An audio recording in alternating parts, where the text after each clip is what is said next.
Okay, three, two, one. And we are live. So, Okay. Hello, everybody, and welcome to our post-race debrief of the Phakisa Raceway race of the virtual SAGT. I am Andre Sorodio, and I'm joined by Aiden Russell, our second driver. also known as the best race engineer. Well, I wasn't a True. really good race engineer this weekend, Well, but this weekend you had disappeared, so I kind of had to do all of the legwork. But so this is the first debrief because we only started taking this seriously after the first race. after you got that podium, After I got the podium, then we just like, oh, something crazy can actually happen. But we the whole purpose of the series is to go over the race and what we did wrong and what we did right, and just kind of break down what happened behind the scenes. So this was a very interesting race weekend. I'd say myself because everyone was clueless about where the pit entry was. or Luke Lucchesi, or whatever his Luke name Lucchesi got destroyed with the drive-through penalties. It was quite funny. is. So funny. It was so funny, dude. Like, it really ruined races because, like, when I got the penalty, I was like, oh, this is my race over. Got another one. And then I got another one after I served the first one, and then I kind of caught on what was happening. But thankfully, everyone else had the exact same issue. So we had been caught a break, and then we got the second podium of the season, which is quite goofy. I don't think I deserve that. I don't think I deserve that. When I saw how, like, cause, like, I don't know if you pitted or not. So I was watching, like, trying to message people, like, trying to find out what was happening because, obviously, with what happened this weekend, I couldn't engineer. So I was sitting watching the race, like, on my phone, and I'm like trying to message people, trying to see what was happening because I just saw you all of a sudden, like, 10 seconds, 15 seconds back. And I was like, the guy behind you is approaching quickly, and then luckily, he got a driving penalty like 9 times. So it sorted everything out for us. So yeah, no, that was really lucky from us, and especially with this track not being catered anywhere towards this BM. It Oh yeah, was for sure, for sure. it was really hard to come up for a setup with this BMW. Or we sh- yeah, it was such a different track. It's such a different track. It's like nothing we have raced internationally wise, like talking about in the sim, like Nürburgring. I guess you could say Zolder in a weird way, but even that, it was just like it was such a weird track to set the car up for. So there was like legit nothing we could use as a baseline. Yeah, exactly. And the thing is that we didn't even get the setup right. We didn't Yeah, get it 100% right. The first race was still a test run, basically. And because of the fact that everyone else kept getting screwed over, we got caught with a lucky break. But for race two, we managed to fix the setup. It had something to. I forgot what it was. Well, what did we change? it was the coast and it was the coasting. It was the diff. It was something to do with the diff. I can't remember exactly. Yeah, dude, it just made the car way more drivable. Like, the issue is that it was a track that was catering the Ferraris, dude. Like, with the top three were like Ferraris, dude, and I was like, okay. But we managed to make a setup that could rotate, but didn't understeer that badly. I don't know, kind of in the middle, but it was sometimes oversteery and sometimes understeery. I don't think we made the perfect setup, but for second race, I think we made a good setup. I think there was a lot of work still to put into that setup. Oh yeah, for sure. It was. I can't even explain like how we were going to even try to set that car up because we were trying everything. We were trying to put understeer into the. We're trying to induce some understeer into the car because the minute you had the snap of oversteer, it was like a deadly snap of oversteer. There was no catching that car. It's bad. It was bad. It was really bad. And the braking in the car was the worst, and that's what I feel like we need to now work on going into the next race. I kind of don't want the car. I say me, but obviously I don't want the car for when you're driving it to be so loosey goosey at the rear end under braking. That definitely hampered you when it came to confidence on the brakes. Yeah, that was the big issue, was braking, because the weight shift. I remember, I think in the first race, no, second race, I made a good move on Luke, not Luke Lucchesi, but Luke, the guy who drives the Porsche, the Golf Porsche, and that corner, what turn is it? I think it's turn 3. That like 90-degree right-hander where you have to go left to right. That corner would always catch me out. It was very difficult to take quickly and smoothly, and that's the place where I lost a lot of time until towards the end of the race. But yeah, I think that's the biggest issue we're facing right now is braking. It's the weight shifting. I feel like we're struggling with straight line speed also. Yeah. Keep up with those Ferraris on the straight. I don't know, man. It's just the Ferrari's such a good all-rounder. Maybe we made the bad choice. Is it too late to change? I don't think we made a bad choice. I think, like the commentator said, it shows us that certain tracks are gonna definitely favor other.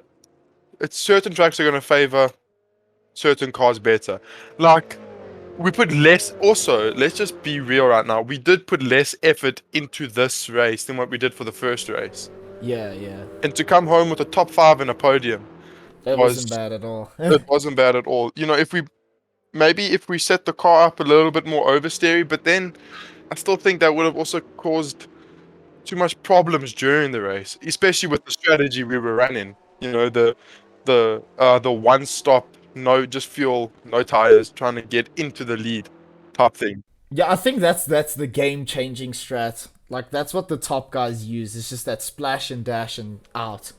Like, I think for the first race, I would have finished second if it wasn't for those drive-throughs. I think, personally.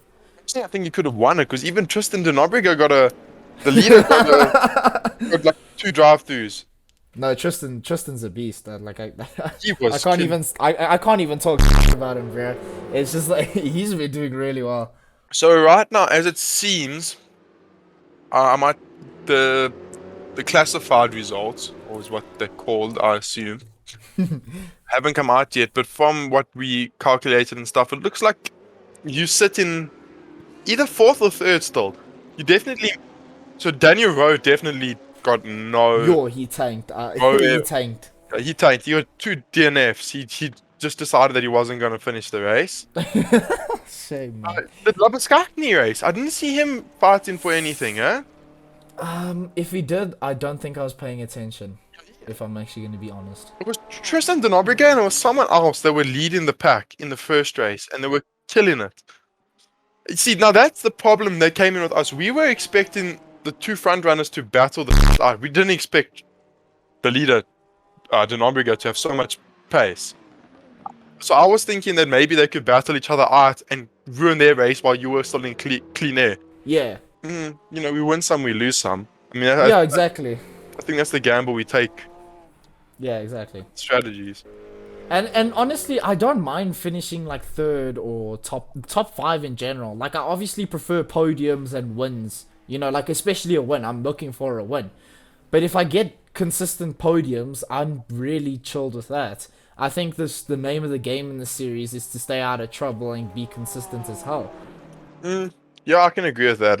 I feel like if we're consistent throughout the board, you know, if we do bad maybe one race, you know, we always get that drop round. You know, try not DNF, try not, and if we just consistently top 5, that's all we really need. Exactly, dude. That's all we need to at least I'm like aiming to finish top 3. Like, top 3 is my main focus right now. I'm not trying to have like unrealistic goals. I'm just trying to like do well, because like this is the first time in like a competition where I'm like can get podiums and such. So I like trying to like just settle into this routine of getting high points and stuff. So I'm just focusing on like getting good results and just having fun while I'm at it. But if we can get this win, we can get this win. But if we can't, I'm not complaining. Well, I'm hoping, you know, a lot of these South African tracks seem to be slow tracks, if that makes sense. Seem to be slow corners, all about mechanical grip rather than aero grip. So I'm hoping that coming into the next few races, the BMW is very strong when it comes to. We definitely made such a strong setup in the first race with that low end grip. You had an abundance of mechanical grip. You didn't have any. There was no reliance on your aerodynamic grip. So I'm hoping going into the next few races we can capitalize off the BMW's weight with how it like sits the car on the ground and we can just get that power down better than the other drivers. You know, I've done some testing in these cars just to see how they drive, and I definitely feel like the Beamer definitely handles the best in slow corners. Maybe the Porsche. I don't know, because like, okay, it might be our setups or whatever, but we have been making a setup that is trying to be an all-rounder, and I feel like, yeah, slow corners are good, but I don't know, when you're trying to take them really quickly, the car just seems to be pretty snappy. But it's not an issue, because like it's a cool car. Don't get me wrong, but like it is one of the harder cars to drive, or one of the slower cars to drive all around. Yeah, and I can definitely see where you're coming from there. But I think we made the best choice in the terms of South African tracks, and a lot of South African tracks are outdated, high curbs. You can't take much curves. At least with the BMW, it gives us some room to play with, to play in the curbs. So, like for example, like the Ferraris and the Lamborghinis, they're low down. You hit one of those curbs at Aldous Scribante in a Lambo, and it unsettles the whole car. With the Beamer, we can kind of like you can kind of aggressively attack those curves a little bit more. So it gives us it's more of a consistent car. That's what I like about it.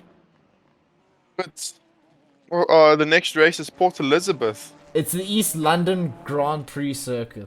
Okay, let me have a look at it, and let's give a prediction for the to the listeners. Or Anything with good straight line speed is gonna kill here. That's my prediction. Maybe the middle sector. I don't know. Middle sector might throw in some variety, but it's a very straight line in track. Yeah, no, it definitely looks like we're going to be able to maybe capitalize. It depends. So look at the layout. Looks like, okay, cool. It looks like it's a fast corner, but for little do we know, these straights could be flippin' small. It could be a really small track. But I think definitely for the listeners, you might see us run a very high downforce. Hi. I'm feeling high downforce for these curves and these long straights. It depends. So like, look, we haven't driven the track yet, so these curves could have to be braking even if we have high downforce. But if they're not, preferably we want to maximize our exit speeds and our speed around the whole circuit to be the faster car. I don't know if it's at the cost of straight line speed, but yeah, we obviously taking that into consideration going into the next race, which is in July, 17th of July, I think. Time to prepare. Yeah, lots of time. And I think we can wrap it up, eh? Yeah, that is our first debrief, even though it's the second race of the season, of our virtual SAGT 2022 season. Quite strong. We're not sure where we are on the leaderboard currently, but we are pretty strong. And I'm quite happy with the two races, even though race 2, like of each weekend, always seems to be a race where I do something stupid or something stupid happens to me. But we're going to try beat that curse. We just need to be consistent, head down, and try rack up as many points as we can. So yeah, thank you guys very much for watching this briefing. If it was sloppy, I'm sorry. This is our first attempt. And enjoy the rest of your day. Yeah. Cheers, guys.